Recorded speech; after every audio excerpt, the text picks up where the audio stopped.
thing I've learned by living in the Amish and Mennonite country is that Mennonite women can do a lot of things. But one of the things that Mennonite women do not do is buy apple pie at the grocery store. And that is how I was raised. We bought our pies and our cakes and our muffins from our local Acme. And I never really questioned that. Like, there was a difference between a homemade versus a store-bought. In my early years of being married to a Mennonite, I was invited to bake pie, like a real authentic fall apple pie. And I saw everything was like getting ready, like they are organized, right? They've got their teaspoons and their tablespoons and their cups and their sugar and flour. And I remember seeing in the center of the table this bowl filled with apples, right? We're making apple pie, so there's the apples. But the one thing I didn't realize at the time was that apples have many varieties. The kind that I had had growing up in New Jersey came from the grocery store, and they were bright, red, delicious apples. And I looked at this pile of apples on the table, and I said to the host of this apple pie baking thing, "Oh, it looks like these apples are going rotten." That did not go down well at all. And I just remember the look, like, they're not rotten, they're whatever the make, model, and SKU number was of that apple. It was the last time I baked a pie. Why did I let that stop me? I don't even know if I liked it. I just know that I was intimidated by it. So that is the test to myself. I have enlisted my neighbor, the cook for our bed and breakfast, Elva, to walk me through what it is like to bake an authentic Mennonite apple pie. Well, we're going to start with the crust. So we're going to start with the normal. All right, mission accomplished. Are we done now? Just kidding. Not quite. Pie crust, you need cold ingredients like cold butter and cold. Oh, why? It keeps the dough fluffier, like flakier. Oh. So we're going to use 2 sticks of butter, and you want to cut them into little pieces. Now, is this like an old family recipe, or? Yes, I guess it was my grandmother's. My mom brought it with her when she got married. Oh, that's cool. It's a pretty old recipe. That's cool though that it's been in the family that long. You're like my 4th cousin through marriage, is that, or 5th? Something like that. Yeah. 5th cousin. That's amazing. So technically we're related through marriage. Yes. Is this in your cookbook by chance? This recipe for the dough? Yes, it is. Oh, good. Now when you're doing this by yourself, you're making pie, do you like automatically know how much you need of each thing, or do you have to have a recipe out, or how do you? Most of my recipes I just know by heart, so. Right? Especially this one. Yeah, I mean, how many apple pies have you made in your life? Right?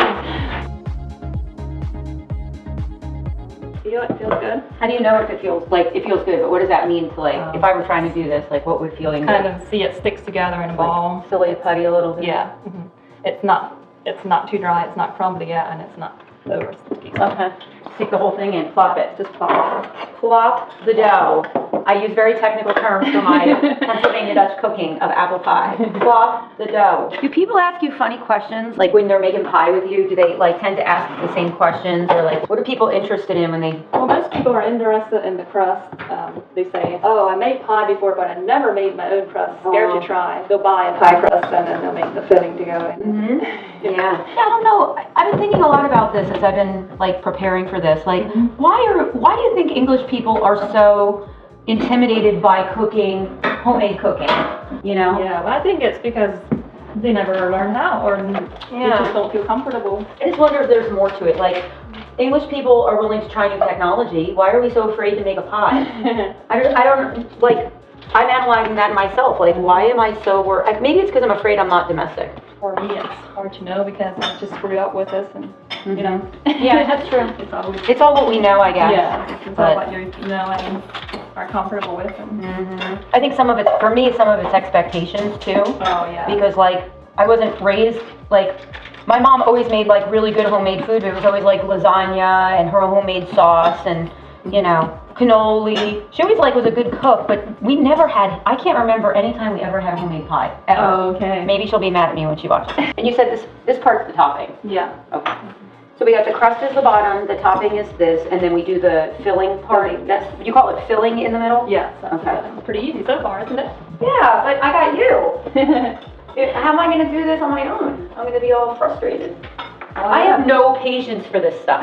Like, you're like walking me through it and, you know. Now, I noticed some people do like the pastry on the top. Oh, yeah. What's that one called versus this one? It's a double crust pie then. Okay. Yeah. Do we call that Dutch pot?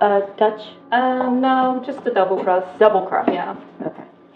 And this one is just called the original? With, yeah, streusel apple. Streusel apple pie. Streusel apple pie. Streusel. On Christmas Day, do you have the cinnamon rolls at your house, or do you guys not have that tradition? No, we don't. We just have cinnamon rolls about once a year, whenever. That's it? In the winter, when we have time to make them. Oh, wow. Okay. Yeah. Well, he always had, like, his mom always made cinnamon rolls. Had to be cinnamon rolls and hot chocolate. Every single, it was a must. It was breakfast. You don't change tradition. And for a couple of years, I thought that it would suffice to go to the grocery store and just grab cinnamon rolls. And that would be okay. And he was very polite. One year he said, well, maybe you could ask Elva to make the cinnamon rolls for us. So I was like, I knew that was, okay. So that's how you became the cinnamon roll queen for my Christmas Day extravaganza. So we'll Just peel them, or? peel them and put the peels in here. Peeler? How I go use, old school. I use a knife, but if you want to use a peeler, that's Show me how fine. you do it, and I'll try to do what you do. I know it's funny, but most people, when I'm helping them do apple pies, they say, "Oh, I use a peeler," and then I give them a peeler, but I never use the peeler to do apples. But I just cut them in half and take out the cores like that, and I just peel them. Do you feel like it's faster, or is it more of a preference? For me, it's faster, but I guess it's because Yeah, look the at way you. You're like you've been doing this with a knife in your hand all your life. I've been doing it pretty long, and then I just slice them pretty thin like that into the bowl. The Okay. other half. Are you ready? I can try it your way now that I've seen it. Okay, there we go. Pretty sharp knife, so don't cut yourself. Don't kill myself. Copy the. Yeah, you definitely have a special way, don't you? Oh my gosh, I put it in half. Okay. I don't know if I'm passing this test. No hurry. All right, Just take good. your time. I'll help you. I'll start cleaning an apple tree. Yeah, we'll be here till lunch if you don't help me. That way you don't have to feel like. One thing I hear from, like, especially European people who come to the bed and breakfast, they say that our breakfasts are so sweet. Oh yes, I know. They're not used to that. Yeah, even Germans, which is interesting because, you know, Pennsylvania Dutch or Mennonites or Amish who come from originally from Germany, they love their sweet breakfast. And they're big breakfasts, you know, like the country eggs and all that stuff, scrapple. So, you know, it's interesting that here we are, you know, it's like 300 years later, the same people group, and the Germans, the Germans in Europe, they always comment on how sweet our breakfasts are and how huge they are. There's been, like, in all the bed and breakfast guests who've ever stayed here, like in 19 years, would you say that, like, there's only one or two that have actually spoken German that you guys understood? Yes, there were very few, but I know there were a couple that we could talk to. I mean, maybe not quite the same dialect, but we could understand the words. It is amazing. Like, when we went to the funeral, the guy's funeral, the older gentleman who passed with COVID, there was Old-Order Mennonites behind us. Oh, yes. And it was frightening how much I understood of what they were saying. They were having a full private conversation in Dutch, in Pennsylvania Dutch, and, you know, they, you know, obviously I'm like the only English person there practically. I thought that they, like, at one point they were talking about something they went to the store, and the one was talking about, I thought it was a sale. There was a sale at a store, and the other lady was asking for details on that. Oh, okay. I was like, oh my gosh, like, how am I understanding? Like, I thought I was understanding more, maybe. A lot more of it than a lot more than we probably realized. Yeah. I wonder how much she could understand if you'd just come over in our kitchen and we would just keep on. Yes, I would love Dutch. that. I would love that. I find your dad's Dutch is, like, way harder for me to understand. Even his English, right? Yes, yes. His English is definitely hard for me. I really, and I know it makes him, like, I know, like I really try not to show it when I'm like, what did he just say? That reminds me how your mom had such a hard time understanding us when she just first came out. When she just couldn't. Yeah, she would let us know that she's not getting it. Yeah. Yep. Which was fun. She definitely, I think I learned from her, there's no dumb questions. Like, you don't know, nobody knows everything.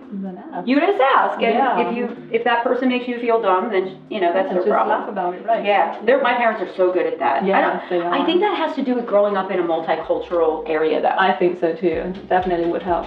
How do you know the crust is ready? I know it's been sitting in the fridge for a few minutes. Well, we'll just call it ready because we're ready to do it now. Good job.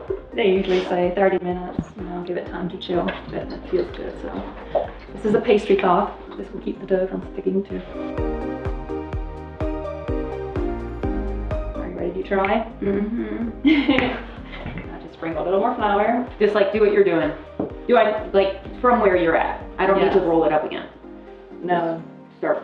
Yeah, Smooth it over. you'll just make it bigger and flatter, thinner.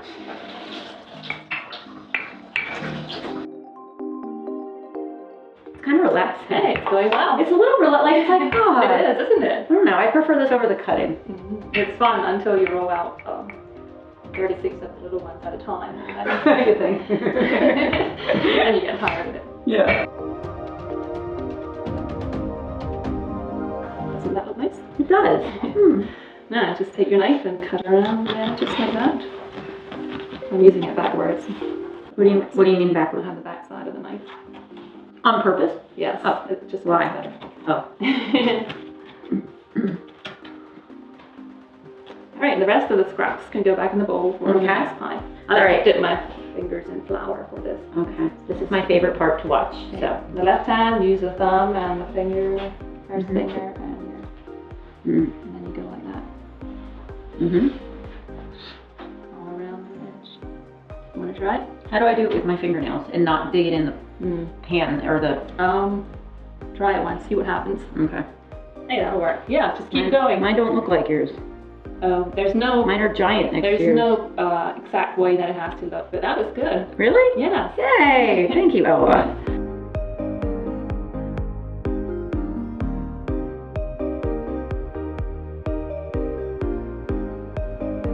Okay, that one got a little messed up, but. All done? Yeah, if you say it. Yeah, it looks like just like one of mine. But this is the one I want to eat. Yeah. I don't care about that one. No. This is like the fruit of my labor. Yes, this will be yours. The rest will Yay. be turned into mini pies for B&B guests. Cool. Now we're going to pour the apples, and you can pack them down with just like that. Slam them in there. Slam them in there. See how many we can get in. Just with my hands, or? Yeah, sure. All right. Do you find cooking relaxing, or is it just like a thing you do? Like, it's your thing, you do it, like, is it like, I don't know, for me it's like, I feel like chill doing this. I find it relaxing, especially if I'm working by myself. Yeah. I don't have a lot of distractions or... Yeah, I feel that vibe, like, it's like, wow, there's a lot going on right there. Yeah. All right, I would say that is ready for the oven. Bottom? Yes, the bottom. I feel so domestic. There you go. Okay. Now, we'll set the timer for an hour, and Sounds that's good. fine. Yeah. All right. Thank Good.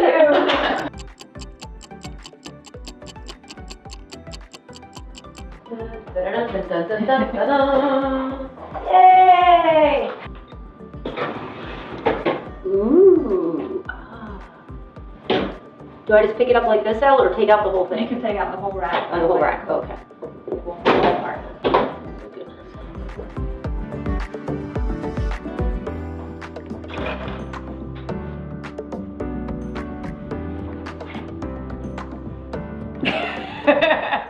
There you have it. My work of art. Me and Elva's work of art.